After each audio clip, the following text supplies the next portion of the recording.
Добар ден, вие сте со Зебра. Денеска ќе дискутираме за религиозноста во Македонија, односно нејзиниот пораст и како врската помеѓу религијата, црквата или верските заедници и политиката влие врз секуларниот карактер на државата.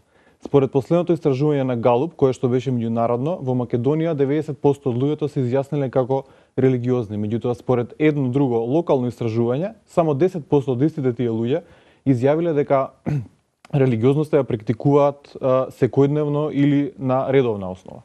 Токму на околу оваа дискрепанца, околу оваа разлика и како сето тоа влие врз севкупното општествено битесување, денеска дискутираме во Зебра.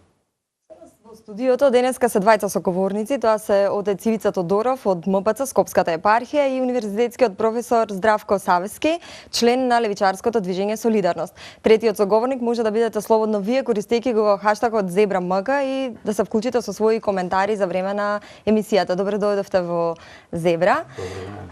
Здравко, прво би сакала вас да ве запрашам, се меша ли црквата во световните работи повеќе од дозволеното и се преминува ли границата на секуларноста која што е со устав загарантирана и дефинирана во оваа држава? Да, значи со уставот на Република Македонија е дефинирана како секуларна држава, значи не како нерелигиозна држава, значи правото на вероисповед исто така регулирано во уставот и е дадено тоа човеково право. Но исто така оваа земја која им дава право на верниците да веруваат, истовремено е секуларна држава.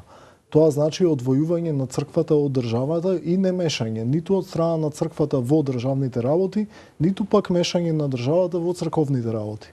Во Република Македонија во последно време постојано доаѓа до нарушување на таа световност на државната власт, на државата како институција и за тоа нарушување се користи преголемата религиозност на нашите граѓани за сето тоа да се оправда. Мора да се има предвид дека точно е нашето население е религиозно, но од друга страна точно е дека ова е демократска земја, а еден од демократските стандарди е одвоеноста на црквата од државата.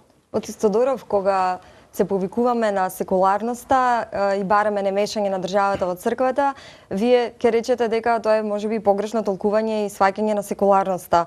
Односно, велите дека не се прави јасна дистинкција меѓу тоа што е секуларност и што е религиозност. Не, ја би се сложил, тоа е секуларност. Онака како што во Република Македонија се разбира секуларноста, тоа е одвојување на верските заедници, конкретно на Македонската православна црква и поголемите верски заедници во однос на државната институција и обратно. Значи тоа е тоа, тој е секуларен принцип кој се почитува во Република Македонија. Но сега секуларноста може да се разбере на разни начини. Дали се нарушува тој принцип де факто во Македонија? Па не би рекол дека се нарушува. Сега сегде имаш вакви онакви моменти на пројава на личностна волја, желба, мотивација на разни луѓе, но генерално гледам и според моите така сознанија, генерално се почитуваат. Таквиот тип на секуларизам за кој предноко говорам. Нели смета дека овој тип на сомнежи за секуларноста се нарушување на секуларноста се малку пренагласени во последниот период, дека има ли... Не знам на што се повикувате вие, кои се причините за да дојдете до таков став дека е нарушен секуларниот принцип на животот во Република Македонија, според она што предноко го дефинираме како секуларност, разбран во Уставот на Република Македонија. Ете, например, кога се градат сакрални храмови со средства од државниот буџет, кога поглаварите на верските заедници излегуваат во јавност со политички и други изјави кои излегуваат од доменот на нивните ингеренции, дали тоа не е всушност кршење на секуларност? Еве, прашам јас една работа. Еден добар процент од граѓаните на Република Македонија се и православни христијани. Тие како граѓани на Република Македонија и православни христијани со даноците учествуваат во буџетот, исто така како оние што се муслимани или не знам тамо кои. Според најголем процент се православни христијани. Тоа е тоа. И сега, јас не можам да се поделам на пола, да бидам пола македонец, пола православен христијанин. Јас сум македонец или србин или албанец, или во исто време сум православен христијанин или муслиман, не знам тамо. Јас имам повеќе идентитети. Ние не можеме само... Тоа е веќе опасниот пристап на доживување на секуларноста да се истисне или да се дефинира само едниот идентитет на човекот. Јас сум македонец и јас сум правно лице, физичко лице во рамките на оваа држава и само толку. Јас сум и македонец, јас сум и православен христијанин, јас сум и сопруг и родител и еден куп други работи. Тоа е тоа. Но што е со правата на атеистите и оние што се агностици, кога се трошат државни и нивни пари кои што се леваат во буџетот за вакви објекти? Да, може би треба малку да би реплицирал малку. Значи има разни верзии на секуларизам и треба да се дефинира Така е. што е секуларизам. Има радикален секуларизам, каде што тотално има одвојување на државата од црквата, каде што е забрането дури носење на верски објекти на себе, ланчиња, Символи. символи, да, Обележја. во училишта и слично. Тоа го имаат во Турција, го имаат во Франција.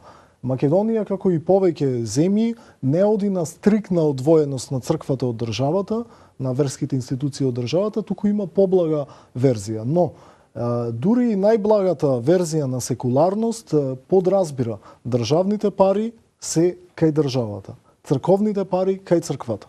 И трошење без разлика, например, ако одиме по линија на идентитети и одреден процент од граѓаните се членови на ВМРО ДПМН, членови на СДСМ. И дали тоа би значило дека треба државата да им гради, не знам, објекти од било каква природа на СДСМ или на ВМРО ДПМН. Па дека го отвора тоа како прашање Тоа на е парламент.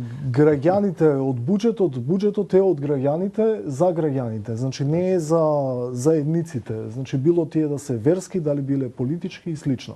Значи треба да има одвојување. Инаку ние пак ќе речеме, значи некој дури би можел да види мешање на црквата во државата на тоа што на државни настани, например прогласување на инаугурација на председателот на држава има верски поглавари. Значи кај нас никогаш не била некоја строга поделба на религиозните институции од државата, ниту па во крајна линија тоа треба да биде. Но трошење на државни пари за верски објекти, особено ако тие верски објекти се служат за одбележување на територии, а не заради богослужба, као што, например, во општина Аеродром има 7, 8, 9, веќе никој не знае точно на наброј колку има верски објекти, сега ќе има и крст кој не може да се види од едната страна и може да се види само од другата. Зошто да градите со државни пари или да одстапувате државен простор за нешто што не може ниту да се види, а тоа е 32 метра. Тие пари мора да се разбери црквата настрана муабетот од секуларизмот, тие пари во услови на сиромаштија во земјата може да бидат искористени за да се нахранат гладни верници или неверници, а не да се трошат на објекти, кое во крајна линија е и може да допира идолопоклонство. Видете сега, само, пошто да не биде ова погрешно разбрано од луѓето што ја следат оваа емисија, први основен за инаугурација на председателот на Република Македонија не е само присутен поглаварот на Македонската православна црква, туку поглаварите на сите останати верски заедници. А секуларниот карактер на државата е, односно се почитува на тој начин што тој не дава заклетва, например, пред Библија или Куран и така натаму. Значи тие се присутни како представници на заедниците кои живеат во Република Македонија. Потоа, верските објекти кои вие ги наброивте не се градат со буџетот од Република Македонија. Значи тоа се донации од, може да проверите, значи од луѓе кои донираат, бизнисмени, луѓе кои живеат во странство и така натаму и така натаму. И истото прашање тоа може да се прави и за крстот исто така. Земјиштето. Земјиштето можете да се информирате како, на кој начин се добива тоа земјиште, дали се плаќа, наплаќа, значи проверувајте ги сите информации, да не биде расипан телефон. Значи, вие тргнате со теза дека тие се градат од буџетот на Република Македонија, што не е точно. Значи, јас неколку пати и во јавноста тоа сум го говорил, околу проблемот на изградбата на верските објекти. Се разбира и во рамките на Македонската православна црква и во рамките на Исламската верска заедница. Некогаш се претерува и некогаш навистина некои од тие објекти имаат друг аспект од оној духовниот. Јас се сложувам за тоа, но внимавајте, во една верска заедница, како што Исламската верска заедница или Македонската православна црква, имате разни луѓе со разни сваќања. Јас имам едно разбирање, друг има друго разбирање и така натаму. И внатре имаме ние демократичност, и внатре има ние борба на ставови. Некогаш победува вистинскиот став, некогаш ово или оно и така натаму. Што да правиме? Ние не живееме во совршено општество. Јас ќе бев најсреќен да живееме во едно совршено општество кај што сите луѓе ќе бидат совесни, одговорни, етични, духовни, боголюбиви, човеколюбиви и така натаму. Но ние живееме во овој реален свет ваков како што е. И сега тој што е на позиција има можност ја користи таа позиција што има од ова или од она страна. И како ја користи според совеста некогаш не според совеста, некогаш според законот, некогаш не според законот. Тоа е тоа. Но ние како граѓани на Република Македонија и како представници на верските заедници треба да говориме кои нешта се прифатливи, кои нешта не се прифатливи, ние тоа го правиме. Конкретно јас говорам за Македонската православна црква, значи ние внатре дебатираме за многу нешта. Тоа е тоа. Еве знаете за проблемот на Фејсбукот, ние и еден куп други работи. Ние имавме внатрешна дебата силна и фала му на Бога што победи таа една прогресивното крило. Па да кажеме реалното крило. Тоа е тоа.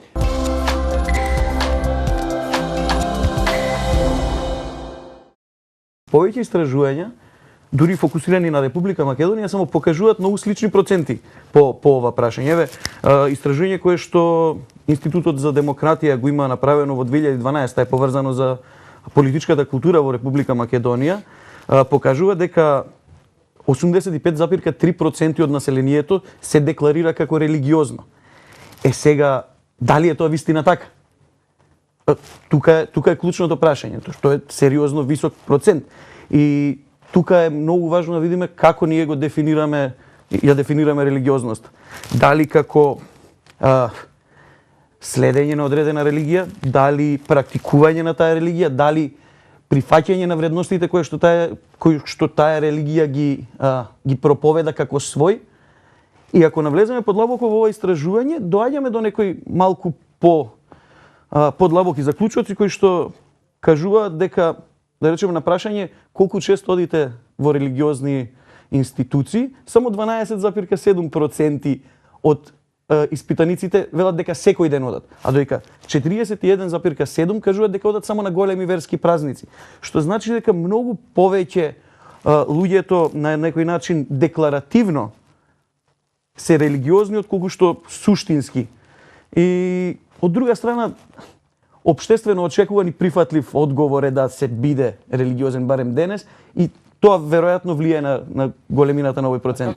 Правото да се верува и правото да се биде религиозен е индивидуално право на секој. Сметам дека таму треба да остане. Приватно право, да. Приватно право и треба таму да остане.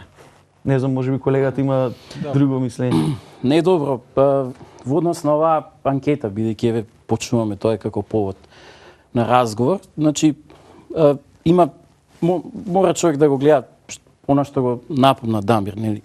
Да гледа широко степенот на, да кажеме, воопшто поимот на религиозитет. Значи, од овие луѓе што се, нели, 80%, значи многу мал број проценти се реално верници и ги познаваат сопствените религии и во основата би требало, ако се верници на една религија, добро да ја познаваат и другата. Значи, тоа зборуваме, тоа е многу мал број процент.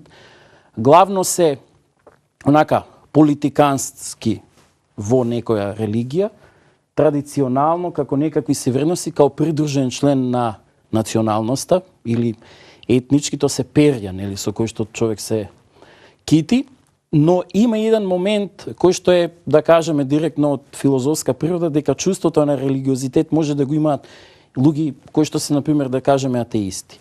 Значи, тоа е, така го дефинира Шлајер-Махер, чувството на религиозитет, кога стоите пред, не знам, бура на море, ви се буди потполно истото чувство што се буди и кај еден верник, само тој го врзува за еден поим Бог, а вие го врзувате за поимот на возвишено.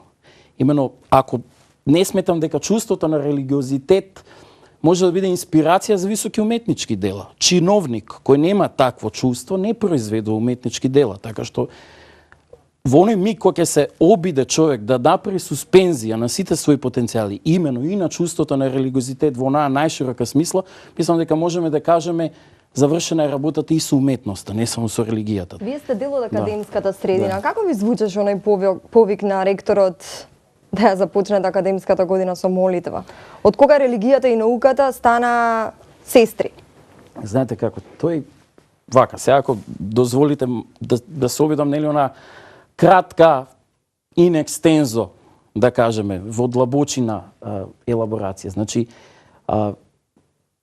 тоа не е науката, да кажеме, филозоф, еве, ќе го внесам Хегел во муабет. Значи, тоа става науката на една страна, додека религијата и философијата смета дека се на друга страна.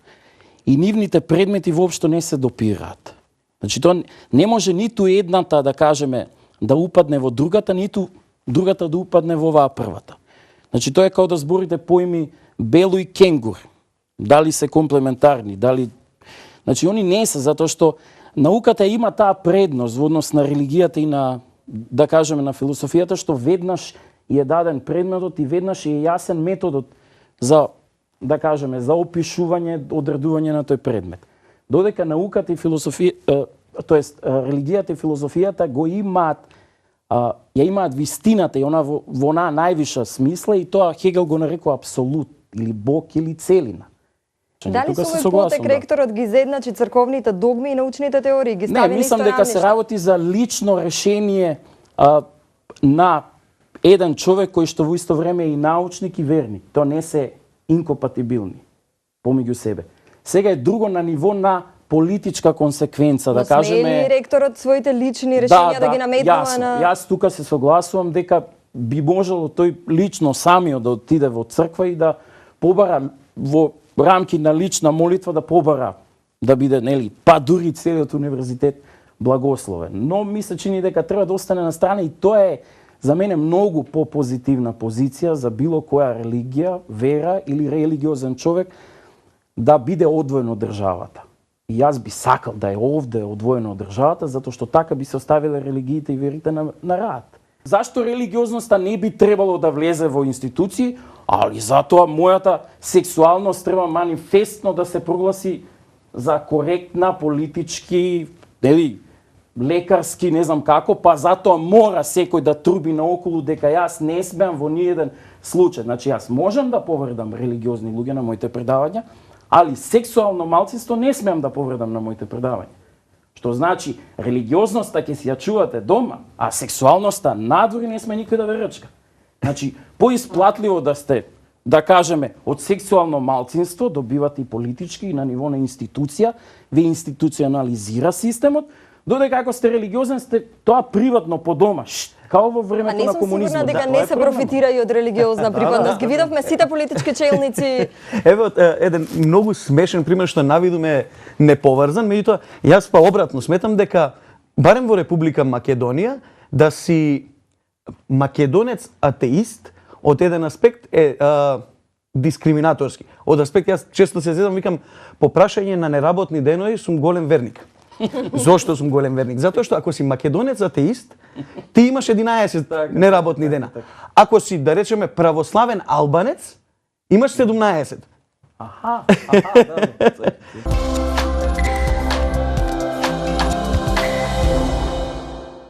Во контекст на тоа што го спомнавме во претходната емисија се околу истражувањето. Значи како вие гледате на таа бројка на терен? Сигурно комуницирате со верници, дали е навистина има пораст, какво е расположението помеѓу верниците последните години?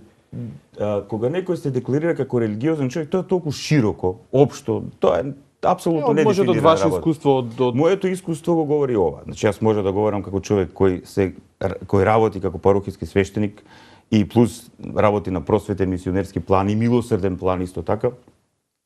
Мене ме радува што секојдневно се зголемува бројот на верници кои свесно, слободно, осознаено започнуваат да го практикуваат својот верски живот, односно започнуваат да живеат духовен живот, да бидат верници. Една работа е да бидете религиозен човек, а друга работа е да бидете верник.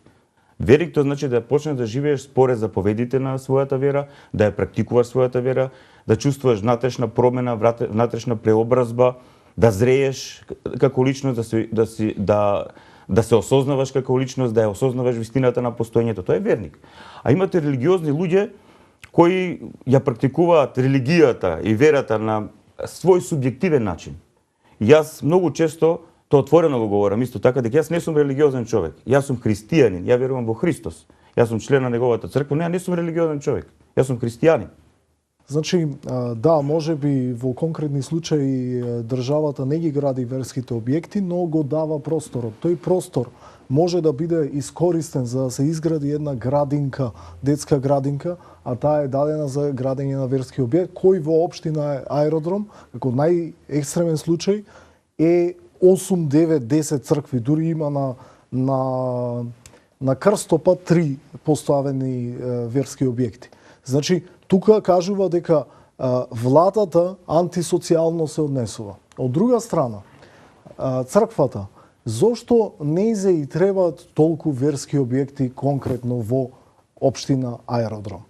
Зошто не тие пари од луѓе донатори не ги искористи да ја подобри социјалната состојба на овој гладен народ, вклучително и православните луѓе? Што е во духот на Кој кажува за немањето доволно како целина социјална одговорност на Македонската православна црква? Јас длабоко го ценам отецот, бидејќи тој е исклучок од ова правило и тој не е во овај муабет, што сакам да го кажам. Но МПЦ како целина не го спроведува социјалните пораки на самиот Исус. Значи, Исус кажа, ако имаш 2 кошули, дај му една на оној што нема. Сега, колку Македонската православна црква стои зад ова изрека на Исус? И сега, религиозноста, да, 90% од македонците се религиозни. И сега тука она разлика која се прави е помеѓу оние што посетуваат црква секој или џамија секој ден и оние кои само се декларираат како верници. Разликата посуштинска е колку од оние, да речеме 10% кои одат во црква се навистина христијани. А тоа го кажува, значи колку тие го знаат што пишува во Библијата и знаат за социјалната димензија на христијанството и за пацифистичката димензија на христијанството. Значи, Исус беше радикален пацифист. Исус беше до толку пацифист што не само што не би возвратил на тук, тоест тој не би удрил, туку ако друг го удри, не би возвратил. Тоа е радикален пацифизам. Воопшто не сум против тоа свештени лица да имаат став за одредени општествени проблеми, кои по дефиниција се и политички проблеми. Ако еден феномен засега голем број на население, тоа е општествен, тоа е политички проблем.